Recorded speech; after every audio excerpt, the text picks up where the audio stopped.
How we doing, everybody? This is the Pop Music Freak. I am back with another reaction video as I continue my countdown of my top 1,000 favorite songs of all time.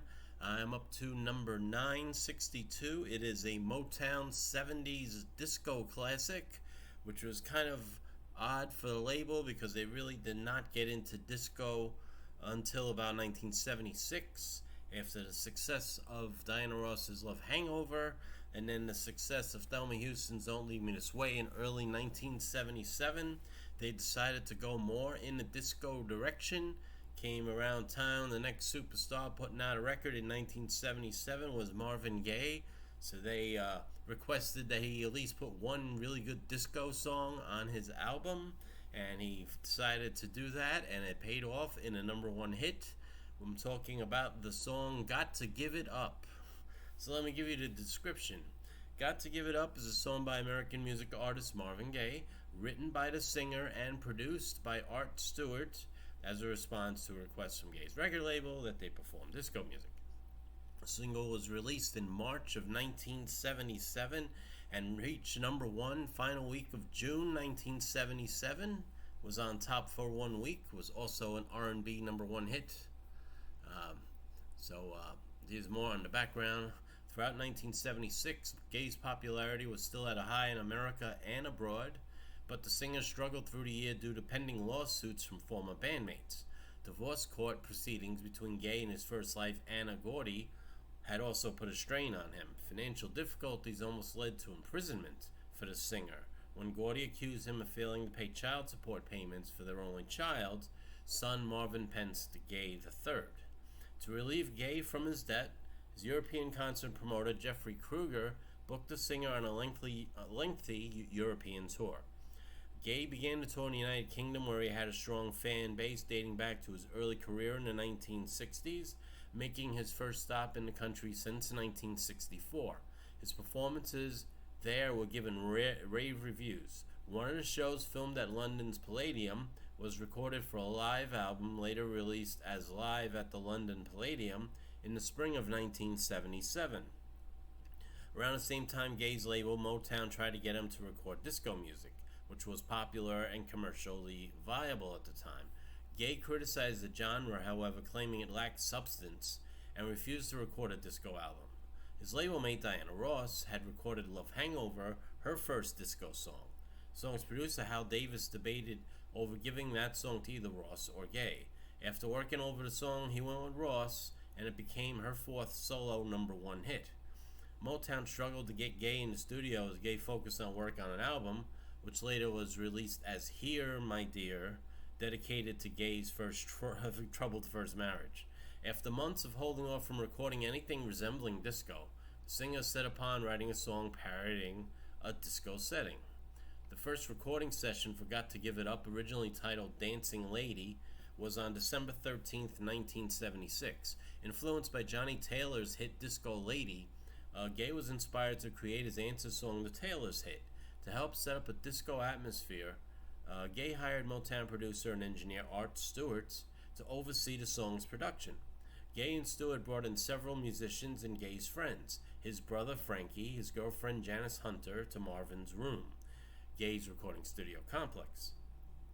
From December 14th to 17th, 1976, Gaye performed the lead vocal track Instrumentation, which included Gaye, Fernando Harkness, Johnny McGee, Frankie Beverly, and Bugsy Wilcox, and Funk Brother member Jack Ashford, and background vocals. In the song, Gaye added background vocals from his brother and his girlfriend. During the second half of the song introduces vocal layer doo-wop styles scatting from Gaye and produced a funk-influenced vamp. Fernando Harkness performs a tenor saxophone solo in the second half of the song. Gaye recorded his vocals on the first date of sessions, adding instrumentation on the following day, and then adding other effects in the latter 2 days, mixing it by January 1977. Influenced by the vocal chatter on his previous hit What's Going On, Gaye decided to create a party scene outside the recording studio where different voices were heard, either greeting each other or partying. Gaye is heard on the track greeting people and laughing while mingling in the crowd. During the bridge, Gaye is heard yelling, Say, Don, hey man, I didn't know you was in here. The Don later was confirmed as Soul Train host Don Cornelius, who was one of Gaye's closest friends. Gaye overlapped the party sounds over and over, making a loop. In the second half of the song, Gaye sings mainly the initial title, Dancing Lady, over and over while saxophone is playing a solo. All the background vocals on the second part of the song were from Gaye. He also played percussion, bass keyboards, and RMI synthesizers in the final fade of the song. In the second half, he can be heard playing a glass bottle halfway filled with grapefruit juice. LTD guitarist Johnny McGee added guitar. McGee and Frankie Beverly were the only non-bandmates featured on the song playing instruments. Beverly also added assorted percussion. So, as for release and reaction, the song was released in March of 1977, eventually topped the U.S. Billboard charts. The song held the number one position for 1 week. It replaced Dreams by Fleetwood Mac and was replaced by Gonna Fly Now by Bill Conti on the pop chart. On the R&B singles chart, it was number one for 5 weeks, from April 30th through June 17th.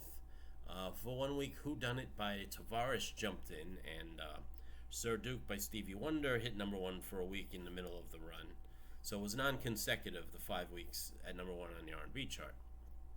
On the disco chart, the song also reached number one.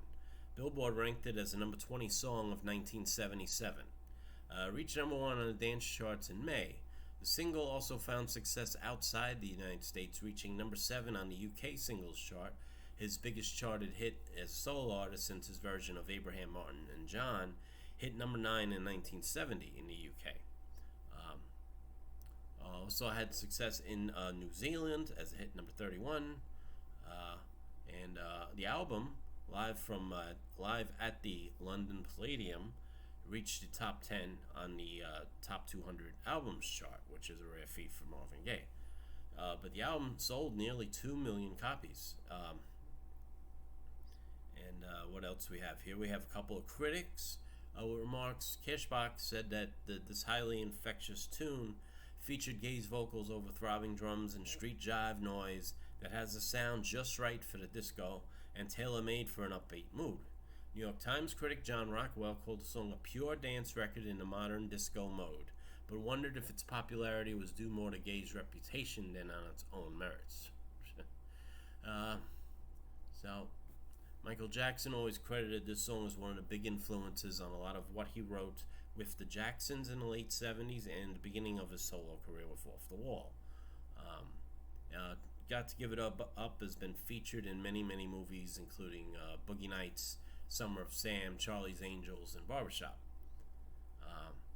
So now another thing that's worth noting is the Gaye estate made a lot more money off the song because of the issues with another song that came in and used a very similar sound.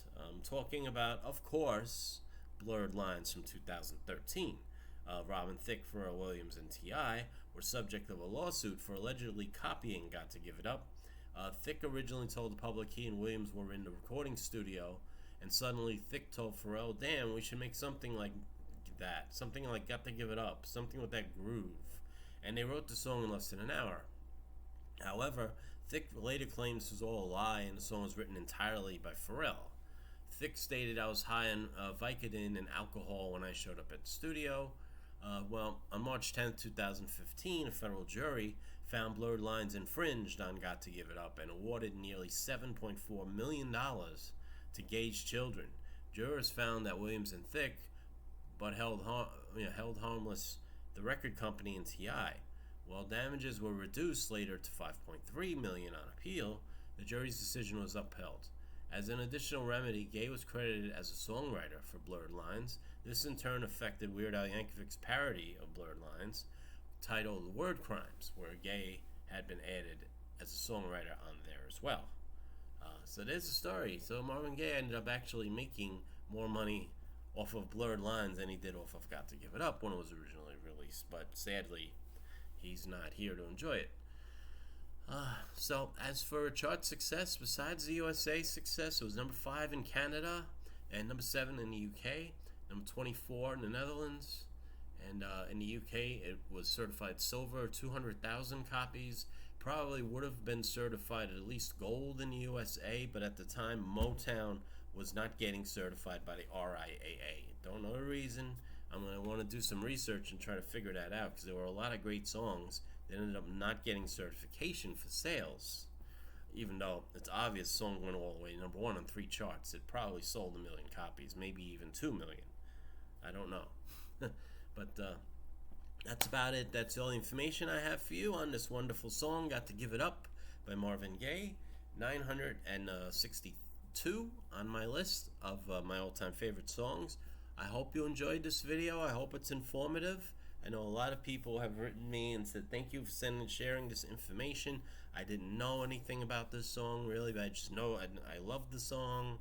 Those kind of comments, please keep them coming. And please, even though I'm doing this top 1,000 countdown, I am accepting requests. If there's certain songs you really want to know the information about and want me to play a video for, I'd be happy to do it. Just understand I cannot do the music video on top of my video, because the copyright folks don't like that too much. But what I can do is I can put a link to the description of the actual music video, so you can actually see the video before or after I give you this rundown. Alright, so please share the video, please like it, please become a subscriber. I really want to grow this thing. I want to have 90 million subscribers. I want the whole world to see these videos. I didn't say I'm not delusional. But ring that bell if you want to see the next one. Alright, my friends, thank you so much. I wish you all peace and love.